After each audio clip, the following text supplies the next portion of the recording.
Assalamualaikum warahmatullahi wabarakatuh. Berjumpa kembali dengan saya Abdul Halim. Sahabat sekalian dimanapun Anda berada, topik menarik kita pada kesempatan ini adalah kaitan dengan aparatur negara atau pemerintah dari mulai yang terbawah sampai kepada tingkat presiden, yaitu soal netralitas presiden dan pejabat negara atau aparatur pemerintah. Jadi dalam situasi politik menjelang Pilpres dan Pileg yaitu tidak lama lagi, saya pikir sekitar 30 hari lagi kita akan mengadakan pemilihan umum pemilu pada tanggal 14 Februari 2024. Jadi sekaligus saya mengajak sahabat sekalian untuk menggunakan hak pilihnya di tanggal 14 Februari tahun 2024. Tetapi dalam proses ini menarik, terjadi silang pendapat, terjadi kompetisi yang ketat. Nah, sekarang ini kita lihat pertarungan yang sangat terlihat sekali adalah soal pemilihan calon presiden, yaitu Pilpres dan sebenarnya juga adalah Pileg. Tapi yang jadi masalah kemarin adalah yaitu adanya makan malam antara Presiden Joko Widodo dengan salah satu capres yaitu Prabowo Subianto. Jadi ini menimbulkan kecurigaan, kekhawatiran atau iri juga mungkin dari capres lain karena presiden dekat dengan calon presiden 02 yaitu Prabowo Subianto dan Gibran Rakabuming Raka. Ini saya pikir. Jadi saya kembali kepada beberapa statement saya terdahulu bahwa di dalam pelaksanaan pemilihan presiden, calon presiden dan juga pemilihan anggota legislatif dan pemilihan lainnya, gubernur maupun bupati, itu netralitas adalah sesuatu yang sangat menjadi kata kunci dalam penyelenggaraan pemilu. Netralitas presiden, netralitas pejabat negara yaitu gubernur, netralitas KPU, Bawaslu dan sampai kepada tingkat desa itu harus menjaga netralitas terhadap proses pemilihan umum yang akan berlangsung pada tanggal 14 Februari tahun 2024 ini. Kenapa mesti netralitas? Yang pertama adalah apapun sumbernya yang berasal dari uang rakyat dan uang negara, maka tidak boleh digunakan untuk kepentingan salah satu calon atau beberapa calon atau partai politik tertentu untuk mendapatkan privilege, keuntungan bagi calon tersebut. Jadi makanya muncul salah satu kritik orang itu adalah terhadap Bapak Jokowi. Pak Jokowi secara nyata sekarang dan kita lihat membolehkan misalnya anaknya untuk menjadi cawapresnya 02. Ini tentu tidak kita salahkan orang yang curiga terhadap netralitas daripada Joko Widodo atau Jokowi, Presiden Jokowi. Dan beberapa indikator-indikator yang dilihat menguntungkan daripada 02. Ini meskipun dibantah oleh staf khusus mengatakan tidak ada itu, tetapi ibarat buang angin. Jadi kalau ada yang buang angin, suaranya bisa saja nggak terdengar, tetapi baunya itu terasa dan dapat dirasakan orang. Jadi wajar kalau PDIP misalnya kemarin terhadap makan malamnya Jokowi dengan Prabowo itu menekankan kembali pentingnya dan meminta Presiden Jokowi untuk netral dalam proses ini. Meskipun saya pesimis, karena bagaimana lagi seorang anak yang maju tentu sang bapak merasa punya tanggung jawab. Itu yang pertama. Yang kemudian juga kita lihat selain presiden itu menteri-menteri yang masih aktif dan bergabung kepada koalisi tertentu, itu apakah di 01, 02, 03, itu tentu netralitasnya adalah jangan menggunakan fasilitas negara untuk kepentingan politik Anda, kepentingan partai politik Anda. Tetapi manfaatkan jabatan itu adalah untuk rakyat. Saya masih ingat kemarin ada statement daripada salah satu ketua partai politik yang mengatakan, yang mempolitisir bahwa bantuan bansos yang dikucurkan ini adalah pemberian Jokowi, katanya. Ini adalah bentuk ya program negara, uang rakyat, tetapi dimanfaatkan oleh partai tertentu, pendukung tertentu untuk mengambil untung dari statementnya itu, yang mengklaim bahwa bansos adalah milik atau bantuan pribadi Presiden Jokowi atau bantuan daripada menteri tertentu. Ini enggak. Itu adalah uang rakyat. Jadi rakyat jangan dibodohin. Ya, jangan kita dibodohin.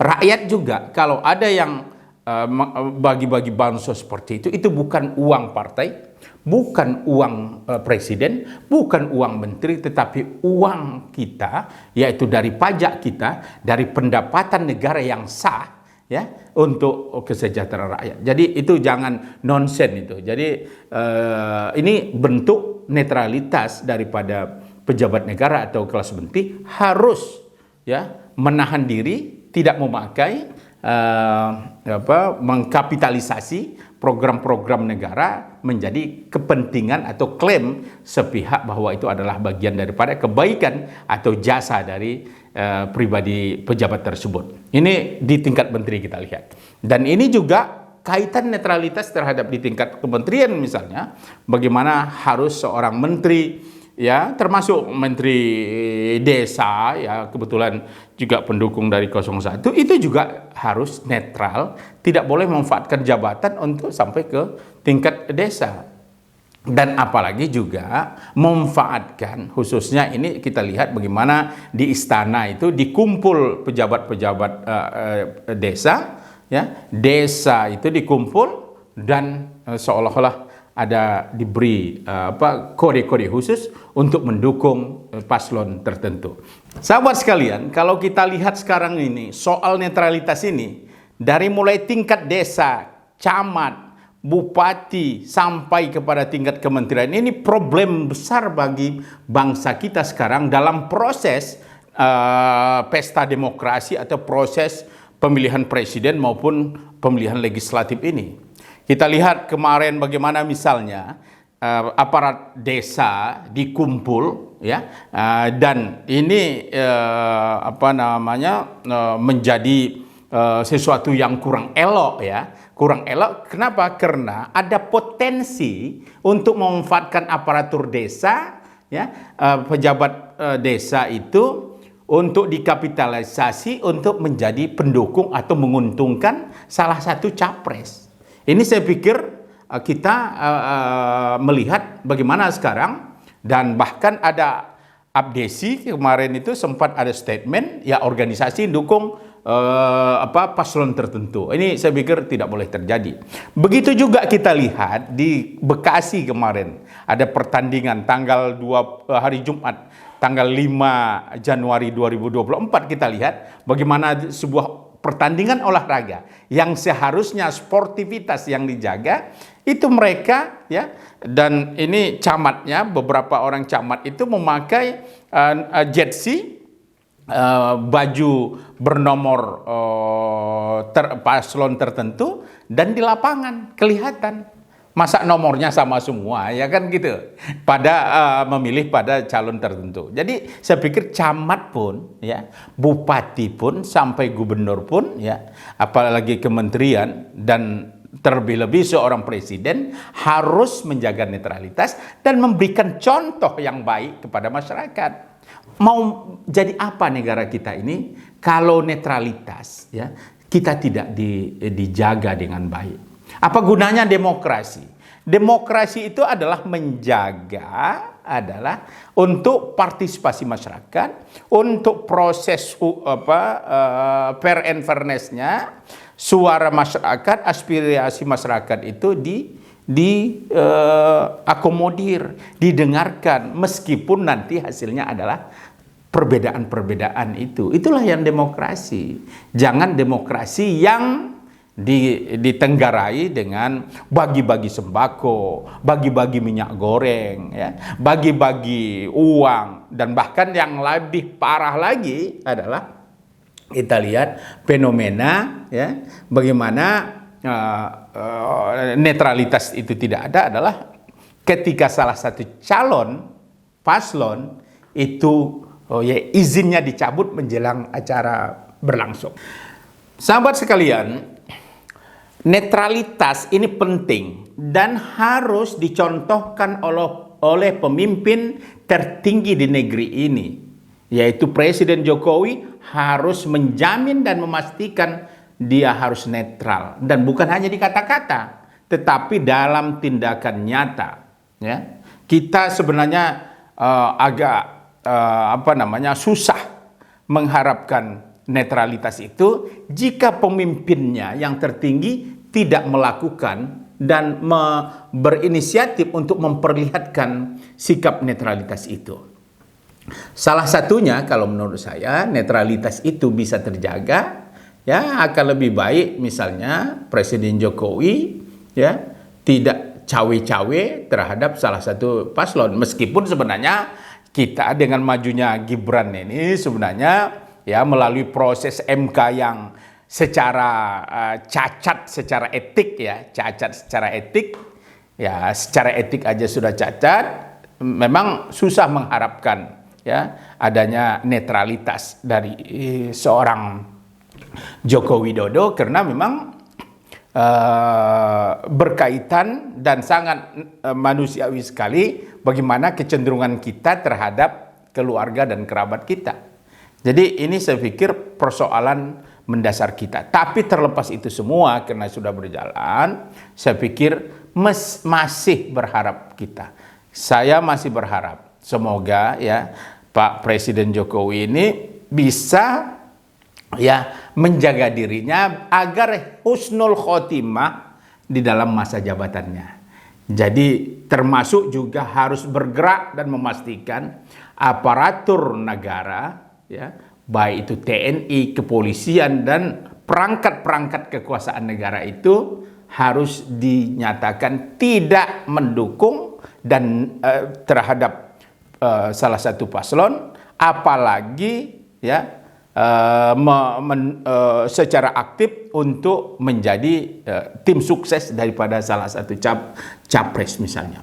Jadi harapan kita, saya masih berdoa, berharap Pak Jokowi, mohon dibantulah, ya, Pak Jokowi, agar proses demokrasi ini, proses transisi kepemimpinan ini baik. Maka saya pikir kembali kita harapkan, mohon memastikan dan mengontrol keterlibatan pihak-pihak aparatur negara, sipil ataupun militer, ya, ataupun Polri ataupun aparatur sipil lainnya, agar tidak dimanfaatkan untuk kepentingan dan keuntungan capres tertentu. Saya pikir kita itu yang bisa kita harapkan. Tetapi kalau itu tidak terwujud, maka tentunya adalah rakyat kita, masyarakat, pemilih, dan warga Indonesia secara keseluruhan harus bersikap tegas bahwa kita harus menjaga, kita harus menjadi pelopor, pejuang untuk memastikan proses demokratisasi yang akan berlangsung tanggal 14 Februari 2024 itu agar berjalan baik, netral, dan tanpa tekanan dari siapapun. Rakyatlah yang akan menjadi penentunya, dan rakyatlah yang akan menjadi pengawasnya, dan rakyatlah akan menjadi penilainya. Siapa sebenarnya yang tidak netral, siapa sebenarnya yang berlaku curang, dan siapa sebenarnya yang betul-betul menginginkan negara kita ini mendapatkan pemimpin yang berkualitas, pemimpin yang diidam-idamkan oleh masyarakat. Semoga kita semua menjaga netralitas kita, terutama TNI, Polri, pejabat negara, dan ASN. Terima kasih. Assalamualaikum warahmatullahi wabarakatuh.